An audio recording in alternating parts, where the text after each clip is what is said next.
Bonjour Cédric Simonin. Bonjour Eric. C'est Igloo comme toutes les semaines sur topmusic.fr. Aujourd'hui, on va parler de l'autopromotion qui est née dans les années 60 en France avant d'être complètement oubliée et de renaître dans les années 80 en Allemagne. Pour certains, c'est une manière normale de construire l'autopromotion. Comment ça se passe? On a invité pour en parler Anne-Sophie Lallier qui est notaire à la Vente-Sénot. Bonjour maître. Bonjour. Je vous laisse dans les mains expertes de Cédric Simonin pour l'autopromotion. Il sait de quoi il parle. Alors non, c'est pour ça qu'on a demandé à Maître Lallier qu'elle vienne nous en parler, parce que c'est l'expert absolu de l'autopromotion. C'est un phénomène dont beaucoup parlent, il y en a qui ont envie, il y en a qui se posent des questions. Il y en a qui sont sceptiques. Il y en a qui sont sceptiques, il y a des contradicteurs, il y en a qui sont fans. Ils viennent nous piquer notre boulot, comme les promoteurs, etc. Ah ouais. Mais alors... Il y a des promoteurs qui disent ça? Alors je n'en fais pas partie. Le faillot. Non, évidemment, il y a de la place pour tout le monde. Par contre, il faut savoir où est-ce qu'on met les pieds, en quoi ça consiste. Donc c'est important d'avoir Maître Lallier qui va tout nous expliquer. Alors on commence. Une définition de l'autopromotion. Qu'est-ce que c'est? Alors, si on devait le définir en un mot, on se dirait que ce sont des habitants qui vont gérer de A à Z la définition de leur futur habitat.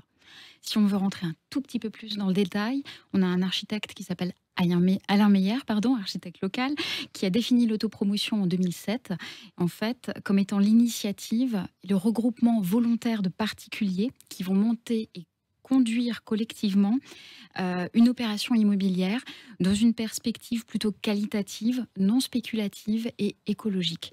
En d'autres termes, ils vont construire ou réhabiliter collectivement un immeuble qui correspondra à leur idéal en termes de logement, de locaux professionnels, pour ensuite se le partager une fois l'opération achevée.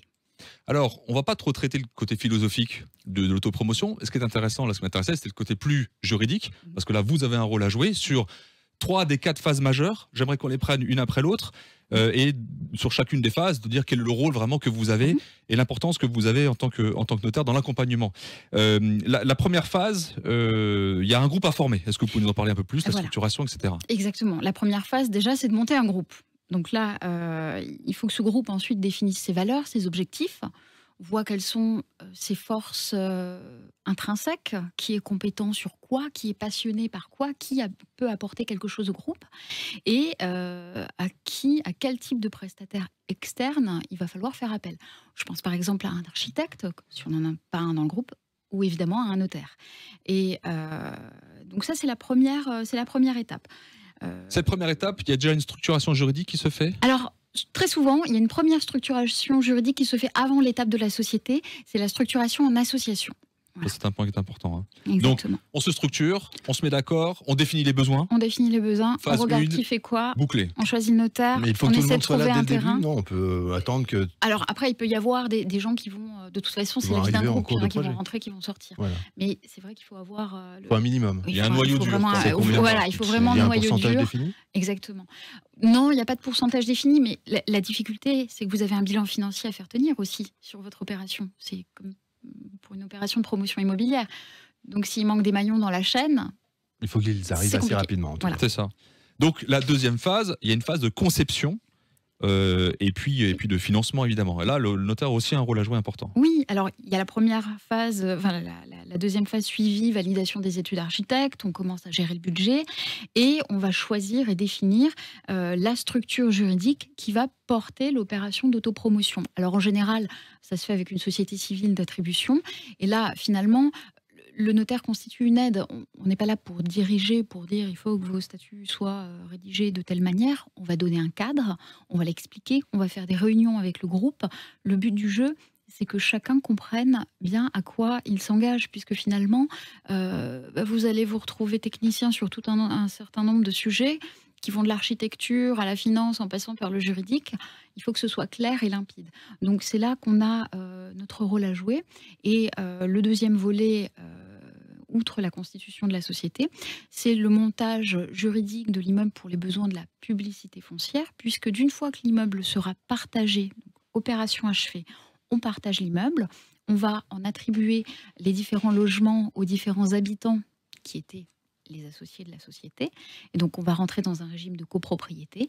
Et tout ça, ça nécessite d'avoir été vu en amont et une opération au niveau de la publicité foncière. Donc, en amont, avant le règlement de copro, on appelle ça plutôt un règlement de jouissance. Exactement. Si je dis pas de bêtises. Donc là, phase 2, c'est rédaction des statuts, Les actes. mise en place du règlement de jouissance. Oui. Ok. Signature de la promesse terrain. Signature de la promesse terrain, bien sûr. Sur l'achat.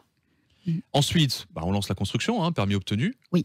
Facilement dans l'Eurométropole. Ah. Pour l'autopromotion, c'est plutôt la ville est plutôt porteuse, favorable. plutôt favorable. Oui, donc on sait que- elle avait porté une grosse ça. opération de communication d'attribution de 10 terrains pour 10 groupes il y a quelques années déjà. Et donc c'est vrai qu'on a eu la chance d'en accompagner quelques-uns. Voilà, donc permis obtenu assez rapidement, on va dire, il y a facilité. Donc là, la partie technique, le notaire n'a pas vraiment d'interaction, on va dire. Non, Sur cette on va partie-là. gérer jusqu'à la phase achat-terrain, Oui. et ensuite on va se mettre un petit peu en retrait. Et puis on le arrive groupe sur la qui va dernière prendre la phase, main. la phase 4, et Oui. donc là, c'est le partage après position de l'immeuble, Oui. mise en place du règlement de copro. Vous pouvez en dire quelques mots? Oui, alors là, c'est l'emménagement, la vie de l'immeuble, la vie du quartier qui va commencer à se mettre en place, la gestion des espaces communs, on disait tout à l'heure, la gestion des arrivées, des départs dans l'immeuble. Et c'est là qu'on va procéder au partage. Donc, on avait une société qui était propriétaire du terrain qui a édifié la construction. Donc la société va disparaître au bénéfice de ses associés, les habitants de l'immeuble, donc ils vont continuer à vivre un petit peu sur un système de copropriété, par exemple. Alors maintenant, un retour d'expérience. Qu'est-ce qui fait que ça se passe bien et qu'est-ce qui fait que ça se passe mal? Alors, je dirais pas que ça se passe mal, mais je vais vous dire ce qu'il faut pour que ça se passe bien. En fait, il faut que ce soit déjà une entreprise collective et que l'entreprise de cette opération de construction soit bien gérée en amont. Il faut bien définir les modalités de fonctionnement, les modalités de prise de décision dans le groupe, les droits, les devoirs de chacun, la responsabilité et les risques qui sont supportés par les différents membres. Et ça, il faut les encadrer. La difficulté, en fait, c'est toujours de trouver un équilibre entre l'intérêt et la protection de chacun des individus qui composent le groupe et l'intérêt du groupe lui-même, qui est d'arriver à la bonne fin de l'opération de construction. Alors, un mot sur la responsabilité, parce que ça, c'est un élément qui est important. Oui. Parce qu'il y a une société, donc il y a un gérant. Oui. Il y a un gérant, il y a plusieurs gérants qui portent la responsabilité. Alors, on évite de mettre un gérant, puisque c'est un groupe, c'est un collectif. Donc, en principe, nous, ce qu'on va avoir tendance à proposer, c'est que l'intégralité des membres soit gérants, quitte à mettre ensuite une collégialité plus restreinte dans l'engagement, la signature, mais que tout soit toujours décidé au niveau du groupe et pas de l'individu, pour le coup. Alors maintenant, par rapport à ce groupe, est-ce qu'il y a un profil type de personnes qui aiment l'autopromotion? Est-ce que c'est le cliché du prof de maths avec la sacoche et qui adhère, machin? Alors, le cliché, alors, il y a Siama Kagababa qui est dans le studio, donc il trépine déjà sur sa chaise en mode, mais qu'est-ce qu'il raconte comme bêtise, le Simonin? J'assume. Donc est-ce qu'il y a vraiment un cliché ou est-ce que maintenant c'est tout à chacun qui veut faire de l'autopromotion? Alors non, justement, il n'y a pas de profil type. En fait, chaque projet affiche des profils, afficher des profils spécifiques. Ce qui est intéressant justement dans l'autopromotion, c'est d'avoir des profils et des compétences divers.